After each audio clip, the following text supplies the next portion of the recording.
Welcome to another episode of Deep Dive Podcast. Hope you are doing well and taking good care of yourself. We go beyond the headlines and uncover the truth behind real stories, real crimes, and real consequences. Let's move towards today's topic.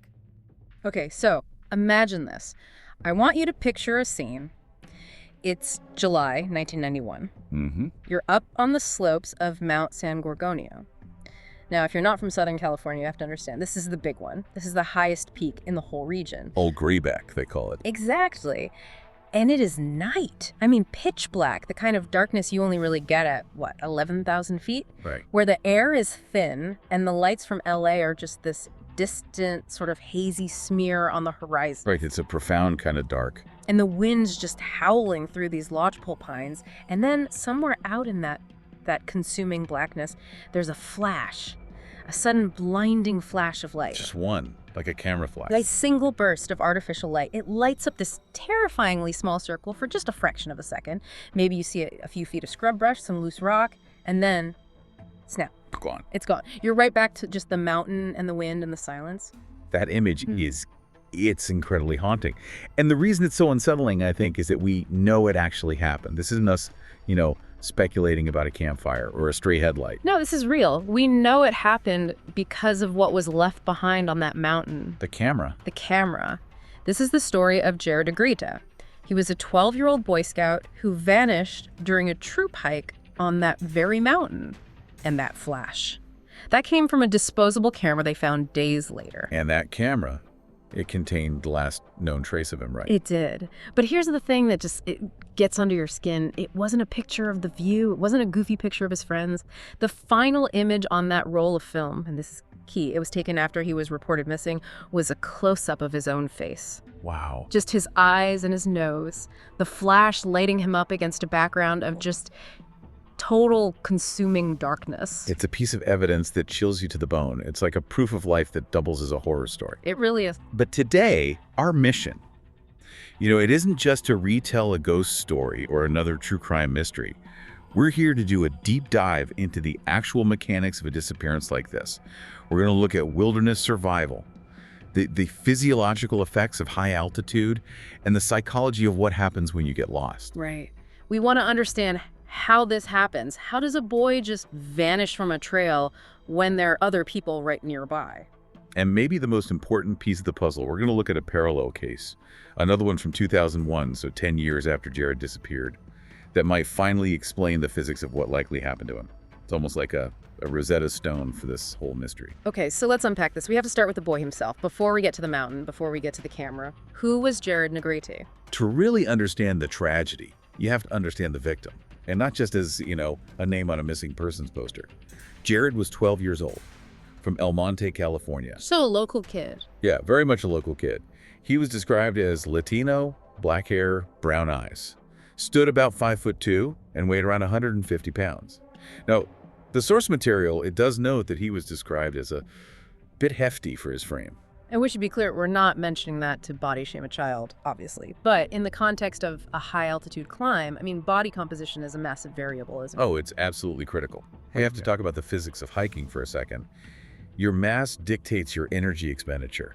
If you're carrying extra weight, and especially if you aren't conditioned for these steep ascents, the mountain just takes a toll on you exponentially faster. It just grinds you down. Completely. Plus, he was noted as being a new scout. Right. Inexperienced. He didn't have years and years of, toughening up on trails behind him. The sources describe him as a quiet kid, thoughtful, more of an observer. He wasn't the loud, boisterous one leading the pack. He was the kid hanging back, taking pictures. Exactly, which is why he had that camera with him in the first place. He was the documentarian of the trip. Okay, now, I want to spend a minute on his gear. Because every single time I read about these wilderness disasters, it feels like the clothing and the footwear are the first dominoes to fall. They almost always are. The sources say he was wearing a tan t-shirt and green Boy Scout pants. The classic uniform. And if you've ever worn those authentic scout pants from the 90s, they're not exactly high-performance mountaineering gear. No. They're usually a cotton poly blend. Just basic fabric. And what's that phrase that all the survivalists use? Cotton kills. Cotton kills. And it's not just a cute rhyme, it's basic thermodynamics. Cotton is hydrophilic. It loves water. It can absorb something like 27 times its own weight in moisture. Okay, so break that down. Jared's hiking, he's exerting himself, he's sweating. A lot. And that cotton t-shirt is just soaking it all up like a sponge. Uh-huh. Then let's say he stops to rest. The wind at 11,000 feet, which is always cold, hits that wet fabric. And it becomes a refrigeration unit. That's a perfect way to put it. It becomes a refrigeration layer right against his skin. It sucks heat away from his core about 25 times faster than dry air would. So even on a sunny day, if the wind picks up, he is effectively freezing. He is entering the early stages of hypothermia before he's even technically lost. But the bigger issue, the one the sources really hammer on, is his footwear. The shoes. High-top Pro Wing sneakers. Pro Wings.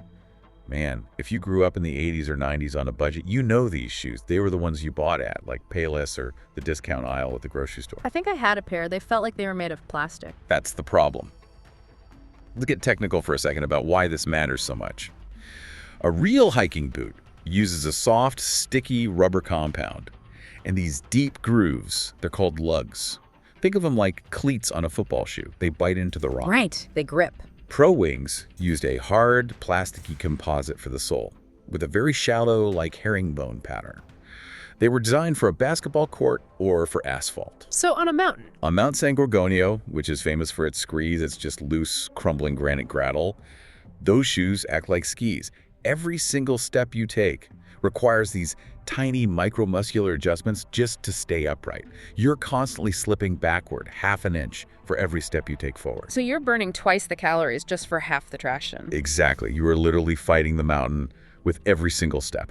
So let's recap. You have a kid who is a bit heavy for his frame. He's inexperienced. He's getting cold from his own sweat-soaked clothes, and he's sliding all over the place in plastic shoes. That is the recipe we're starting with. That's the baseline before anything has even gone wrong. Correct. And now we have to talk about the venue, Mount San Gorgonio, 11,503 feet. The giant of the transverse ranges. And from the bottom, or even looking at it on a map, it's deceptive. You see trees, you see what looks like alpine beauty. It looks like a postcard from Switzerland. It is incredibly deceptive. It looks like a simple forest hike, but it is a true alpine environment that happens to be surrounded by bone-dry desert.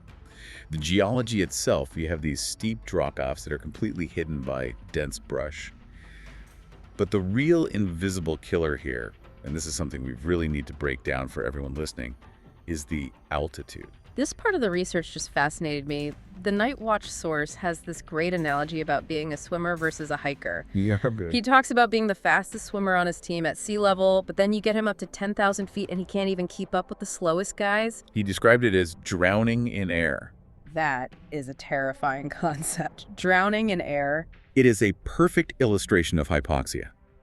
Let's explain what's actually happening biologically. At 11,500 feet, the partial pressure of oxygen is much lower.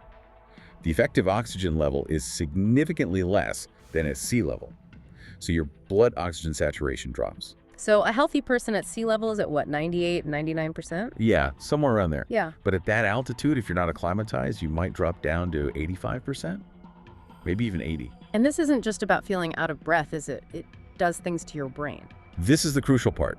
Your brain is an oxygen hog. It uses about 20% of your body's oxygen. When you start cutting off that fuel supply, the very first thing to go is your executive function. Your decision-making. Your decision-making. You get lightheaded, sure. You get exhausted. But you also get confused. You literally lose the ability to make rational choices. So when we sit here and ask, well, why did he do X? Or why didn't he just say something? We're assuming he was thinking clearly. And he almost certainly was not. The source mentions the classic symptoms: lethargy, confusion, and an inability to communicate distress. He might have been suffering in total silence because he literally didn't have the mental energy or clarity to complain. It's like being incredibly drunk, but without any of the euphoria, just the confusion and the clumsiness. That's a very good way to put it. So Jared is hiking up Old Grayback. He's tired, he's slipping around in his cheap shoes, and his brain is slowly, quietly being starved of oxygen. Now, let's look at the group dynamic, because this is where the Swiss cheese model of failure really kicks in. The holes in the cheese are starting to line up. The troop was incredibly small. It was just 5 boys and 1 single adult leader, a man named Dennis Knight. 5 kids, 1 adult. I mean, that's an immediate red flag, right? In scouting world, yes. a massive one. Yeah. There's a non-negotiable policy called two-deep leadership. You are always supposed to have 2 registered adults present on any outing. Why is that rule so strict? What's the logic behind it? Well, it protects the kids from potential abuse, and it protects the adults from false accusations. But in a practical wilderness setting, it's all about redundancy. If one adult gets hurt or has to handle an emergency, like a kid getting sick or injured, there is someone else there to manage the rest of the group. With only one adult, if anything goes wrong, you're in an impossible situation. You're totally exposed. And to make it worse, the source mentions they didn't even file the proper paperwork with the local council. So no one officially knew they were even up there. Correct. The Long Beach Council had no official record of this trip. So you have one adult alone with 5 teenagers on a very strenuous high-altitude summit attempt with no official paper trail. It's an incredibly fragile situation. If just one thing snaps, there is no backup plan. And on that Friday, on the way to the summit, something snaps. Jared starts to lag behind. We have slightly varying accounts here. One version says the leader noticed him falling back. Another says other hikers on the trail pointed it out. But the result is the same. Jared cannot keep the pace. This is it. This is the critical moment, the sliding doors moment. The leader, Dennis Knight, has a choice to make. He does. And, I want to be fair to him because it's so easy for us to sit in a comfortable studio 30 years later and judge. But he's facing something very real called summit fever. Summit fever. It's a real psychological phenomenon in mountaineering. You've driven for hours. You've planned this trip. You've hiked for miles and miles. The top is right there. You can see it. And the human brain hates sunk costs. You don't want to turn around and feel like it was all for nothing. Exactly. So instead of making the safe choice, which is to abort the hike because the slowest member of your group can't make it, he looks for a workaround, a compromise. And that workaround is to split the group. He decides to forge ahead to the summit with the 4 faster boys. And he instructs Jared to stay put. Just sit at this resting spot, wait for them to bag the peak, and they would pick him up on the way back down. Stay here. We'll come back for you. It sounds so simple and logical in the moment, I bet. It violates the buddy system, which is another core unbreakable scouting rule. You never, ever leave a scout alone. But Knight likely thought, what's the harm? It's 30 minutes, maybe an hour. He sits, he rests, we come back. No big deal. He treated Jared like a piece of gear, like a backpack he could just drop and retrieve later. He didn't account for the agency of a frightened, confused, hypoxic 12-year-old boy. Not at all. So the group leaves him. They hike up to the summit. They probably take some pictures, celebrate, high five, and then they turn around and come back down. And when they get back to that spot where they left him, the trail is empty. Just silence. This is the part that just gives me goosebumps every time I read it. The source describes it as just silence. There was no shouting, no sound of running footsteps. He was just gone. And that silence is the real beginning of the mystery. Because if he had just wandered off a few feet to use the bathroom, he would have heard them calling his name. If he had fallen nearby, you'd think there would be some sign. But he had vanished. Completely. So the alarm is raised. And this kicks off one of the truly massive search operations of the 1990s. We really need to appreciate the scale of this because I think people hear search party and they picture, a few guys with flashlights. No. This was a military-grade operation. We are talking about one of the largest in California history at that time. They initially designated a 130 square mile search area. 130 square miles? That's enormous. It's huge. They later narrowed that down to a more focused 6 square mile grid where they thought he most likely was. They had helicopters in the air, dog teams on the ground, highly trained mountain rescue teams from all over the state. The works. Hundreds of people. Hundreds. At times they were doing grid searches, lining up arm to arm and just walking through the woods to make sure they didn't miss anything. And despite all that manpower, all that technology, the physical clues they found were incredibly sparse. But the few they did find, they tell a story. Let's talk about the wrappers. Right. The searchers found wrappers for beef jerky and some candy. They were believed to be Jared's. Okay, wait. Finding candy wrappers on a popular hiking trail isn't exactly a smoking gun. How did they know? Well, it was the location and the context, but the implication is what's so fascinating and tragic. The source notes that it appeared he had dropped the food, but didn't actually eat it. He dropped it, but didn't eat it. If I'm a hungry, exhausted 12-year-old on a mountain and I have a candy bar in my hand, I'm eating that candy bar. Unless you're in a state of extreme panic or haste, Dropping food and leaving it behind suggests a serious disruption in your thought process. It means he wasn't sitting down calmly for a snack. He was on the move. He was on the move, maybe fumbling with his pockets while walking, or perhaps he was startled by something and dropped it.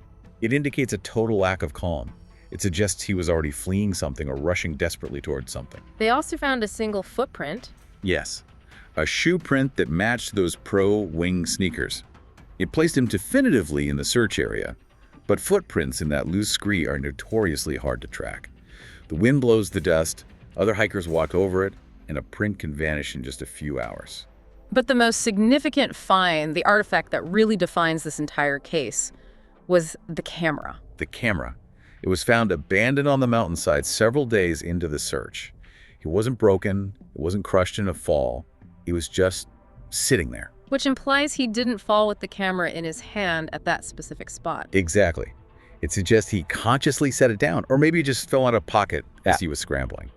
So the investigators, of course, they developed the film. The first few photos were totally normal. Scenery, his friends, the kind of stuff a kid takes on a trip. Right.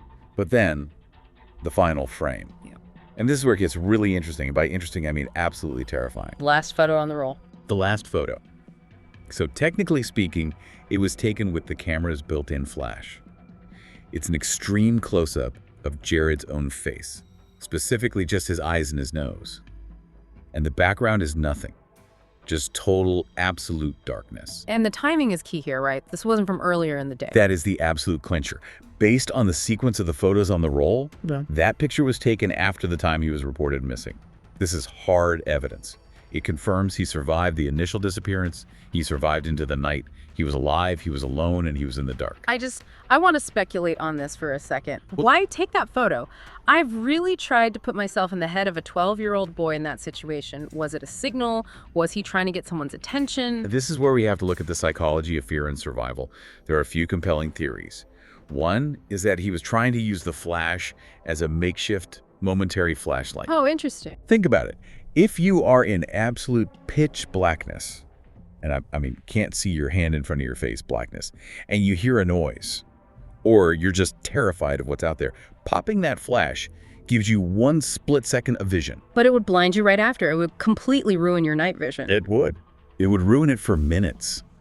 But in a moment of pure animal panic, you are not thinking about your retinal response times. You just want to see what is making that sound right now. What about the idea that it was an accidental selfie? You know, before selfies were even a thing. It's possible. Maybe he was just holding the camera close to his face as a familiar, comforting object. Or maybe it was a complete accident. He was crying, he was wiping his face, and his finger just hit the button. Or, and this one is just heartbreaking, was he trying to leave a record, a final message? I was here. That's the most tragic theory, that it was a conscious effort to leave proof of his final moments. But the composition, the fact that it's just his eyes and nose, it's out of focus, it suggests something more frantic. It feels more like a desperate, impulsive act in the dark. So we have a boy who we know is alive at night, alone. We have hundreds of searchers scouring a 6-square-mile grid. They don't find him. Why? This is the question that just haunts everyone involved in this case. How do you miss a person in a specific, defined area with that many people looking? And this brings us to what I think is the aha moment of this entire deep dive. To understand what happened in 1991, we have to look forward to 2001. We have to talk about the case of William Parvin. The Parvin parallel. This was a complete revelation for me when I was reading the source material. It's almost eerie how similar the initial setup is. It is nearly identical. It's August 2001. William Parvin is a Boy Scout. He's 17. He is hiking Mount San Gorgonio, the exact same mountain. And he gets separated from his group because his father stayed behind with his sister, who got sick. So same mountain, same trigger event, splitting the group because someone in the party couldn't keep the pace. Exactly. But here's the massive difference. Parvin was 17 years old. He was an experienced hiker. He was fit. And yet, he made the exact same mistake that Jared likely made. He tried to catch up to the main group, alone. And he got lost. But the way he got lost is what matters here. The source talks about this wrong turn theory involving the trail's switchbacks. Can you break that down for us? Sure. So on steep mountains, trails don't go straight up the side. That would be impossibly steep. They zigzag back and forth across the mountain's face. These are called switchbacks. It's the most efficient way to gain elevation, but it's tedious. It feels slow. Incredibly tedious. You might walk 100 yards in one direction, then turn 180 degrees and walk another 100 yards back just to gain maybe 20 or 30 feet of elevation. A really common mistake, or at least a temptation for hikers, is to try and cut the trail. I have definitely been tempted to do that. You see the trail right above you and you think, I'll just walk straight up through the brush and save 5 minutes. It looks so much faster, but it is a classic way to get disoriented. Once you leave that beaten path, the terrain is completely different. You lose your sight lines. Or, even more simply, you come to the elbow of a switchback, that sharp turn. And if it's not clearly marked, or if there's a little animal trail that continues straight, you might just miss the turn entirely. You keep walking straight when you should have turned back. And suddenly you're on a deer trail that just fades out into nothing. Exactly. And William Parvin, an experienced 17-year-old, did this. He got off the trail. And what happened to him next gives us the blueprint for Jared's ordeal. Parvin didn't just sit down and wait. He moved. He moved an incredible distance. This is the absolute key to understanding this. Parvin walked for 4 days. He covered an estimated 30 to 40 miles. He ended up walking off the mountain and down to the desert floor near a place called Whitewater, California. Wait, Whitewater? I looked that up on the map. That is miles and miles away from the summit. It's a completely different ecosystem down there. It is. He walked out of the alpine forest, down through the chaparral scrub, and into the scorching hot desert. And this explains the failure of the search for Jared. It explains everything. The searchers were focused on a 6-square-mile likelihood radius, the logical area a lost 12-year-old should be in. But if Jared, driven by panic and altitude-induced confusion, did what Parvin did, he could have walked right out of that search grid on the very first day. Parvin's experience was horrific, too. He wasn't just taking a long walk. He was hallucinating. He reported seeing things that weren't there, buildings, other people. He fell off cliffs. He suffered a concussion. He bruised his ribs. He lost his flashlight on the first night. He was engaged in what search and rescue professionals call panic walking. Panic walking, is that an official technical term? In the SAR world, yes. It's when the flight response completely takes over your rational brain. You move irrationally. You don't conserve energy. You burn through it as fast as possible trying to fix the situation. You walk faster. You take risks you normally wouldn't, all in this desperate attempt to find something familiar. And Parvin survived to tell the tale. He walked himself out of the wilderness, but he was 17. He was strong. Jared was 12, he was heavier, and he was likely already suffering from altitude sickness. And that is the tragic variable. If William Parvin fell off a 10-foot cliff and survived because of his size and strength, Jared falling off a similar cliff might have been incapacitated instantly. If Parvin could walk 30 miles, maybe Jared could only walk 5. But 5 miles in the wrong direction. 5 miles in the wrong direction on that mountain places you in a deep ravine or a narrow canyon that nobody's even looking in. And on San Gorgonio, the brush itself is a villain in this story. Yeah, the source material talks about the brush specifically. Manzanita, right? Manzanita and buckthorn. And you have to understand, this isn't just bushes. This stuff is stiff, twisted, waist-high wood. It forms this dense, impenetrable mat over the ground. If a body falls into that, or if a person who is dying of exposure crawls into it for shelter and warmth and then passes away, the canopy of that brush just closes right over them. So you're invisible. You are invisible from the air. You are nearly invisible from the ground, unless a searcher literally steps right on top of you. So if we apply the Parvin parallel to Jared's case, he likely did not stay put. He tried to catch up to his friends. He got turned around on a switchback, maybe tried to cut the trail, and ended up heading away from, not toward, the main trail. And as night fell, the altitude sickness and the fear would have worsened. He would have become more and more disoriented. He likely fell or simply succumbed to exposure in a location that was far outside the primary search area. I want to go back to the psychology for a minute. The big question, why didn't he just stay put? The source brings up this really interesting concept of the asshole age. It's a very colloquial term, Yeah. but biologically and psychologically, it is very, very valid. The source is referring to that specific 12 to 13-year-old window. I remember that age. Trick. It's just awkward. You're so self-conscious. It is the peak of social compliance and the absolute nadir of risk assessment.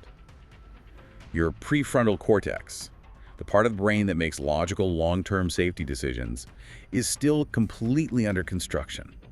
But your limbic system, the part that processes social shame and the fear of exclusion, is firing on all cylinders. So the fear of being ridiculed by your friends is stronger than the fear of dying in the wilderness. In that moment, for a 12-year-old, in a way, yes. Jared is the new kid. He's the hefty kid. He's the one who couldn't make it to the top. He's holding everyone back.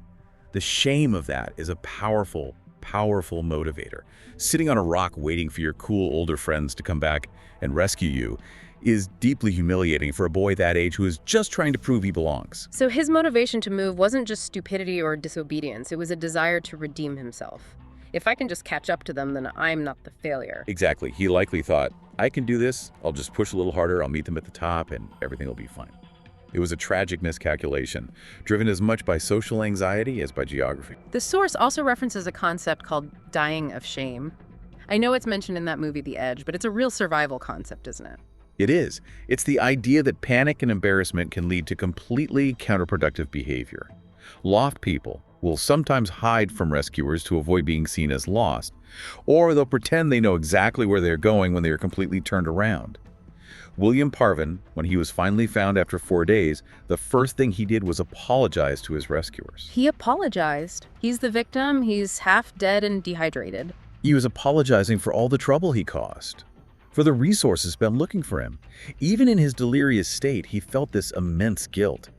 Jared likely felt that same guilt from the moment he was left behind.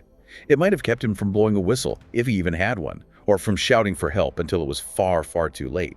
The thought, I don't want to get in trouble, is a powerful silencer. There's another just heartbreaking detail about visibility. Parvin saw a helicopter. He did. He saw a search helicopter flying overhead, but he was deep in a ravine.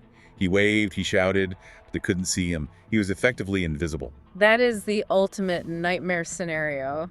Watching your salvation fly away because they can't see you. And Jared almost certainly faced the same thing. Hearing the chop, chop, chop of the rotors, maybe even seeing the search plane in the sky, but being completely unable to make himself known because he's under that dense canopy of brush or in the shadow of a canyon. Which brings us right back to that camera flash. It might have been the only tool he had to signal with. And it was completely the wrong tool for the job. A camera flash lasts for, 11 thousandths of a second? The odds of a searcher in a helicopter happening to be looking at that exact spot on the mountain at that exact split second are infinitesimal. Okay, let's pivot and address the other theories. Because whenever a kid vanishes, especially back in the 90s, people's minds go to the darkest places. Kidnapping. The source material addresses this pretty directly. Kidnapping is highly, highly unlikely. That trail was crowded with other hikers that day. Logistically, trying to drag a struggling 150-pound boy down a mountain without anyone noticing is, nearly impossible. Okay, what about an animal attack? Mountain lion, bear. The source dismisses this too, and for good reason. A cougar or bear attack leaves a mess. There would be torn clothing, a significant amount of blood, drag marks. None of that was ever found. And interestingly, William Parvin noted that while he saw bears, even wild dogs, during his 4-day ordeal, they all ignored him. The animals up there aren't typically habituated to seeing humans as prey. What about the prank theory, the idea that Jared was angry about being left behind and hid to teach them a lesson? The host in the source material actually admits he believed this for a long time. It's a cynical view, but it's common among teenage peers. Oh, he's just hiding to scare them. But given the outcome, the fact that he never ever came back, it just doesn't hold water. A prankster comes out when the search and rescue helicopter shows up. A prankster doesn't die of exposure just to commit to the bit. So we circle right back to the Boy Scout handbook. The source actually pulls out a 1987 edition, which would have been the exact one Jared had. And it's just this heartbreaking comparison of the rules versus reality. The book says, stay put if you are lost. Jared moved. The book says, practice two-duck leadership. The troop violated it. The book says, use the buddy system. They violated that too. It really emphasizes that most safety rules are written in blood, aren't they? They exist because of tragedies just like this one. In the equipment section, the handbook talks about proper signaling, whistles, mirrors. A simple whistle seems so basic, so low-tech. But it is incredibly effective. A whistle blast cuts through the wind in a way a human voice can't. It doesn't require vocal strain when you're exhausted and dehydrated. A signal mirror flash can be seen for 30 or 40 miles on a sunny day. Jared had a camera.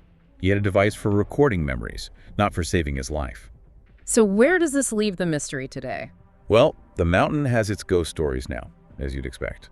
Hikers on that trail sometimes report feeling watched or hearing soft calls on the wind. It's become folklore. But for the family, it's just loss. Jared's parents, Felipe and Linda, they eventually moved away. They adopted other children. They had to somehow find a way to rebuild their lives around a hole that never ever gets filled. So the final consensus, when you synthesize the Parvin case and all the evidence, it seems to be fairly clear, even if we don't have a body. The evidence points overwhelmingly to Jared succumbing to the elements.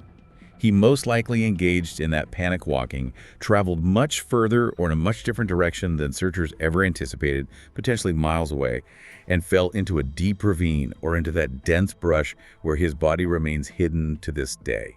It's a tragedy of cascading errors. A small troop, a bad decision fueled by summit fever, a difficult mountain, and a boy who just wanted to keep up with his friends. And a biological system, his own body, that failed him in the thin air. So what does this all mean for us, for you listening right now, planning your next hike? The takeaways are both practical and profound.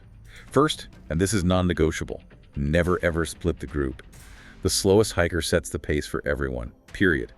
I don't care if you don't make it to the summit, the mountain will still be there tomorrow. Your friend might not be. Second, you have to respect the physiology. You can't just willpower your way through altitude sickness. It's not a matter of being tough. If someone is showing signs of confusion, of drowning in air, as the source put it, you descend immediately. That is the only cure. And finally, the importance of being prepared. Real signaling gear. A 100-decibel whistle. A signal mirror. Brightly colored clothing, not greens and browns.